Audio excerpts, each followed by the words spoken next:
तुम्हें मुस्कुराता देख यूं ही कहीं सुन हो जाता हूँ। अब इसे मेरी आशिकी कह लो या जिंदगी आखिरी कह लो, या कह लो वो नजाकत जो बराबर आसमां लहरों। ना जाने क्या घड़ी थी वो जो पीछे ये फासले आए, न मिलने आप ही आए, न हम ही रोक ये पाए हो। ना ही था दीवाना दिल, हो गया हद से ज्यादा कुछ अब नहीं बस में मेरे। रात सुबह ना हाथ जुबाना तुम, कभी तो कभी गुनगुनाता हूँ या फिर कभी धुन बनाता हूँ, या कभी तुम्हें मुस्कुराता देख यूं ही कहीं सुन हो जाता हूँ। अभी से मेरी आशिकी कह लो या जिंदगी आखिरी कह लो, या कह लो वो नजाकत जो बराबर आसमां लहरों। या जो आती नहीं किनारों तक कभी, ये दिल मरीज है एक नई बीमारी पल रही।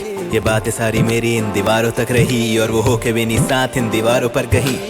किसी तस्वीर में या इस तकदीर में, या कड़वे चाम में या मीठी इस खीर में, मेरे ख्याल हो या मेरी उम्मीद तुम, मेरी खुशी थी पहले अब मेरी सीख तुम। हम बुलाता था अब से तुम गम बुलाते क्यों, जहाँ पे कभी रंग सुबह का था वहाँ ये बेरंग नजारे क्यों। तभी ना अब गुनगुनाता मैं, तभी ना अब धुन बनाता मैं, तभी तो तुझे मुस्कुराता देख यूं ही कहीं सुन हो जाता मैं। अभी से मेरी आशिकी कह लो या जिंदगी आखिरी कह लो, या कह लो वो नजाकत जो बराबर आसमां लहरों। ना जाने क्या घड़ी थी वो जो पीछे फासले आए, न मिलने आप ही आए, न हम ही रोक ये पाए हो। ना ही था दीवाना दिल, हो गया हद से ज्यादा कुछ अब नहीं बस में मेरे। रात सुबह ना हाथ जुबाना तुम।